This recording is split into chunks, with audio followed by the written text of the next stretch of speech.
काम आवे। महात्मा हर तरफ से तुम्हारी मदद करना चाहती, लेकिन दुनिया ऐसी बावरी, कोई काम न बचे, लेकिन कोई लेने वाला, इस सस्ते सौदे का कोई ग्राहक, कोई लेने वाला नहीं। इसमें तो आपको कुछ देना नहीं, सब लेना ही है। ये दरबार है, ये दुकान नहीं है, दरबार है। दरबार में लुटाया जाता है और दुकान पर बिना पैसे का सामान नहीं मिलता। वहां पैसा खर्च करोगे तब कुछ, और यहाँ लुटाया जा रहा। दरबार दुकान में यही फर्क है। कितनी धर्म की दुकानें लग गई, जगह जगह लोगों ने दुकानें लगा रखी है, तो बगैर पैसे के नहीं। सेवा दो, सेवा दो, चंदा दो, चंदा दो, सामान दो, सम्मान दो, ये सब बताओ।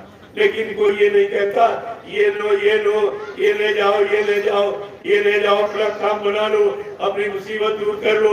ऐसा कोई कह रहा आपसे? ये दरबार से होगा। ये सतगुरु का सच्चा दरबार है। इस दरबार की कोई नकल भी नहीं कर सकता, क्योंकि ये काम किसी के बस का, सब स्वार्थी है। यहाँ परमार्थ सेवा धर्मार्थ की शिक्षा दी जाए, यहाँ स्वार्थ की शिक्षा नहीं। हमको आपसे कुछ नहीं चाहिए। ऐसा कोई हिंदुस्तान में कहेगा कि हमको कुछ नहीं चाहिए?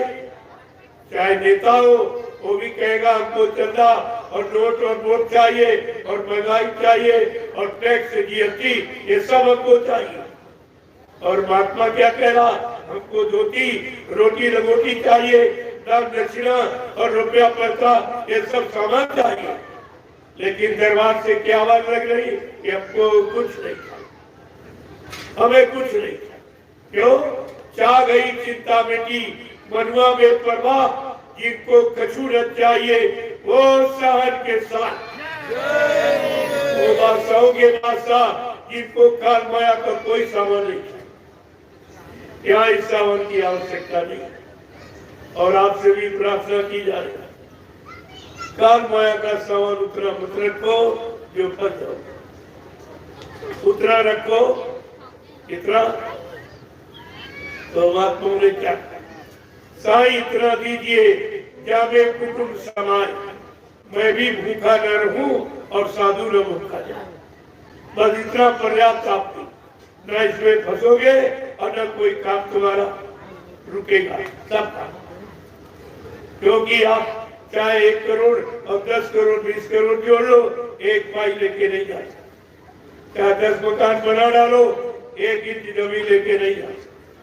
ये ले जाने वाला सामान नहीं है। और इसी भूल भ्रम में तुमने जीवन गंवा दिया और दूसरे का सामान बनाते रहे और इकट्ठा करते रहे।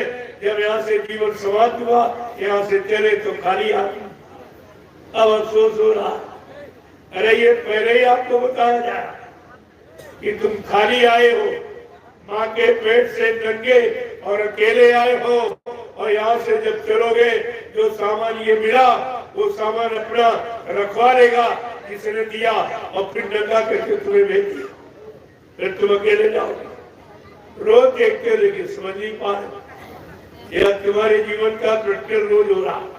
तुम्हारे परिवार से, समाज से, शहर से, मोहल्ले से, गांव से कितने लोग चले गए, कितने जा रहे? क्या कोई कुछ लेके जा रहा? जब वो नहीं ले गए तुम कैसे ले जाओ? वो खाली गए तुम भी खाली जाओगे। वो नंगे जला दिए गए और तुम भी नंगे करके जलाएगा। ये सब तुम्हारा धरा सरा रह जाए। इसीलिए महात्मा आपको समझाने आए। क्या कह रहे? कि जिंदगी में हजारों का मेला जुड़ा, ये हंस जब जब उड़ा तब अकेला उड़ा।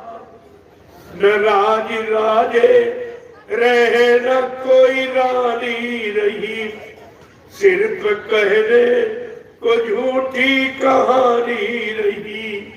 4 दिन का ये झूठा ये झमेला जुड़ा, ये हंस जब जब उड़ा तब अकेला उड़ा। फिर क्या कह रहे? ये खजाने गड़े के गड़े रह गए, महल महले खड़े के खड़े रह गए। अंत में लखपति को न भेला जुड़ा, ये हंस जब जब उड़ा तब अकेला उड़ा।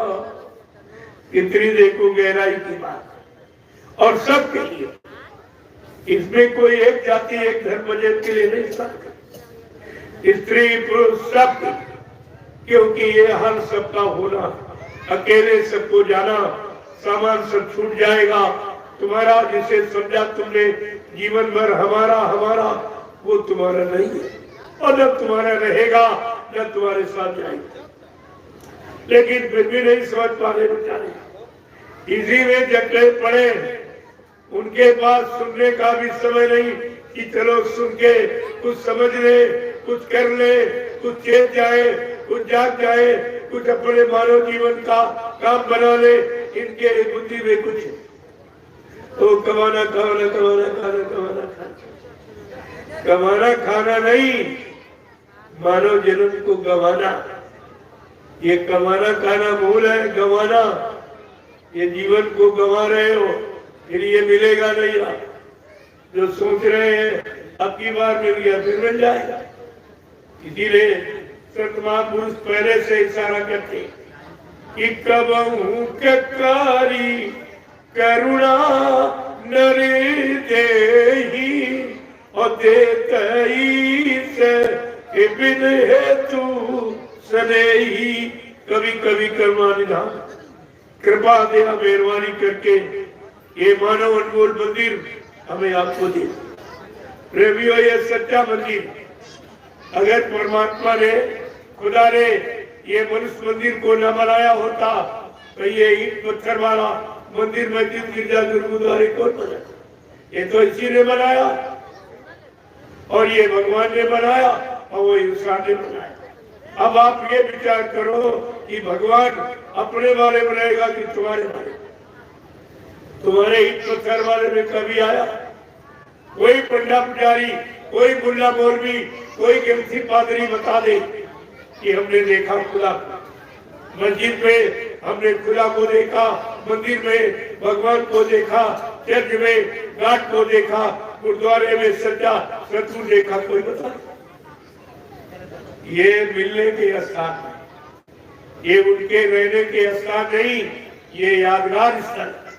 यहाँ बैठकर उनकी याद की जाती, उनको याद किया जा रहा कि इन्होंने कौन से काम किए जो आज इनको सबको याद कर रहा। हमको भी मनुष्य नहीं मिला, हमें कोई नहीं याद कर, तो तुमको भी उसी तरह के कर्म करने चाहिए ताकि मरने के बाद तुमको भी लोग याद करें। ऐसे कर्म करो जो दुनिया तुमको याद करे, और तुम ऐसे कर्म करते हो तो परिवार वाले भूल जाते हैं। कोई के ले जाते ये अब नहीं रहा हो, बताओ कितनी नफरत हो गई 2 मिनट के अंदर। जब तक जीवात्मा रही तब तक कितने रिश्ते नाते जोड़ते, कितना प्यार मोहब्बत करते हो। इस चमड़े को कवर के ही लवर बन गए और इसी को सब कुछ मान बैठे, और ये नहीं मालूम है कि एक दिन से नफरत हो जाएगी। ये चमड़े का खोल आपके काम नहीं आएगा, न तुम्हारे काम, न किसी के काम, और कोई रखेगा नहीं। इस चमड़े को खोलकर शमशान भूमि पर जाके नगरियों में रखे जला के लाभ कर देंगे, और मुसलमान गड्ढा खोल के नफरा देंगे, कोई नहीं रखेगा। ये नफरत क्यों होगी? शरीर तो वही है, आंख पैर नाक मुंह वही है, जिनको पसंद किया, जिनको अच्छा माना। आज नफरत क्यों है? इसका मतलब कहते नफरत इसलिए हो रही, इसमें जो बोल रहा था वो चला गया, बोलने वाला चला गया। कहा बोलने वाला कौन था? कहा वो थी जीवात्मा, वो थी रूह, जिसके कारण ये बोलता, चलता फिरता, काम करता, नजर आता था। आज वो जीवात्मा परमात्मा की और खुदा की रूह निकल गई, ये सब बेकार हुआ, ये सब बेकार हुआ। तो जीवात्मा रूह के निकलने के पहले संत महात्मा फकीर आपको शिक्षा तालीम देते कि अपना काम बना लो। जैसे संसार शरीर समाज के काम के लिए 8 घंटे आप दाम की कमाई कर, यानी रुपए पैसे कमाई करके लाभ, क्योंकि रुपया पैसा तुम्हारे वस्तुओं का आदान प्रदान का एक साधन। इसी तरह जीवात्मा के काम के लिए नाम की कमाई करो, 8 घंटे नाम की खेती है, दुकान है, दफ्तर है, बिजली, व्यापार, मजदूरी आप करो। आपको मना नहीं किया, हम कोई साधु आत्मा बनाने आपको नहीं आए और बनाया भी नहीं जा सकता, ये बनाने वाला काम नहीं है। और आप 8 घंटे परिवार बाल बच्चों के पालन पोषण के लिए खेती, दुकान, दफ्तर, बिजली, व्यापार, मजदूरी, लेकिन सच्चाई, ईमानदारी, मेहनत से, ताकि किसी का कर्म कर्जा तुम्हारे पर चढ़। ये नाजायज मुनाफा जिसे कहते हो, ये तुम्हारी अज्ञानता, ये मुनाफा नहीं है, ये दूसरे का कर्जा। और इसी कर्जे के लिए फिर आपको आना पड़ेगा, बैल, घोड़ा, खच्चर, गधा बन के इस कर्जे का भुगतान करना पड़ेगा। इससे 1 रुपए की चीज आप भी सोने में ले, चारा ने मुनाफा आपको बरकत देगी, आप घर में कोई बीमारी नहीं आएगी, कोई परेशानी नहीं आएगी और सब तुम्हारा काम सही तरीके से निकल जाएगा। ये ईमानदारी का।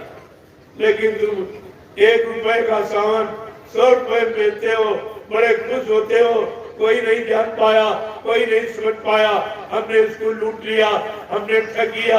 अरे वो देखने वाला सब देख रहा, देखने वाला सब देख रहा। वो फिर तुम पैदा होगे, वो भी पैदा होगा, तो तुमको लूटेगा। ये लेन देन जगत व्यवहार, यहाँ कर्म करने का भुगतान सबको करना पड़ा। जिनको आप भगवान कहते हो, भगवान कृष्ण एक दिन नदी किनारे बैठे थे, बहरिये ने दूर से देखा, उनके पैर में काला निशान था। बहरिये ने समझा ये हिरण की आंख है, वो हिरण समझ कर और आंख समझ के उसने बाण छोड़ दिया। कृष्ण का पैर एकदम चल, फिर बड़ी जोर से चिल्ला पड़ी। बहरिये ने सोचा शिकार हो गया, दौड़ के आया, देखा कृष्ण भगवान रो रहे। उसने हाथ जोड़ के प्रार्थना की कि भगवान ये अपराध धोखे से हो गया, मैं समझ नहीं पाया, कृपया आप इसको माफ कर दीजिए। भगवान कृष्ण ने कहा तुम्हारा कोई अपराध नहीं, रामावतार में तुम बहरिये, मैं अली, मेरे धोखे से, तुम बाली थे, मैंने पेड़ के आड़ से धोखे से तुमको बाण से मारा था, धोखा दे के बाण से मारा। आज वो धोखा देने वाला हमारा तुम्हारा कर्जा पूरा हो। प्रेमियों, जब भगवान ने मानव तन धारण किया और जो भी इससे शरीर से अच्छा बुरा हुआ उसका परिणाम उनको भी भोगना पड़ा। अरे इंसान, तू किस गफलत में है? ये मानव तन पा करके तू किस गफलत में है? तू रात दिन मारकाट, हिंसा, चोरी, कतलेआम, बेप्यार, कुप्यार और छल कपट, बेईमानी, धोखाधड़ी, इसके सिवा तो कुछ करता ही नहीं।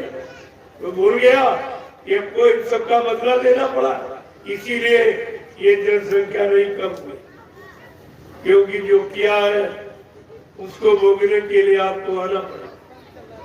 और जब तक नहीं पूरा होगा बार बार आना, लेकिन जनसंख्या कोई कम नहीं, वो तो महात्माओं के द्वारा था।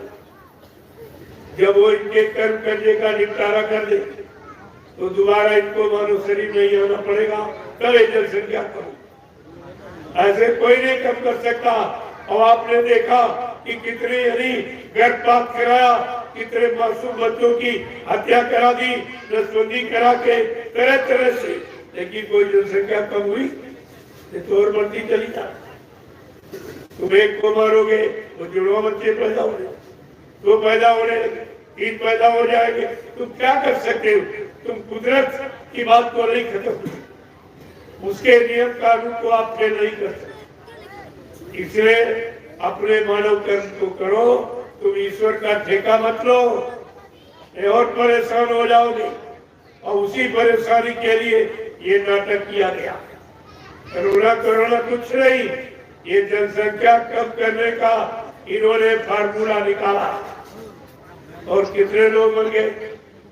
और इतना भय पैदा कर दिया कि तुम अपने यानी पत्नी अपने पति को देखना नहीं चाहती, तुम्हारे कोरोना हो, देखना नहीं चाहती, छूना नहीं चाहती, घर में रखना नहीं चाहती, सेवा करना नहीं चाहती।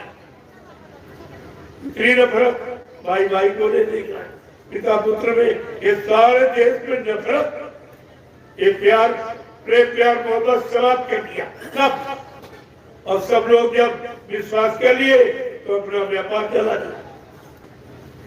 इनको ये संभर गए और मरने के बाद क्या किया, किसी की किडनी निकाली, किसी का लीवर फेफड़ा यानी कीमती सामग्री जितने शरीर के सब निकालिए और एक एक किडनी 6-6 लाख की बिकती।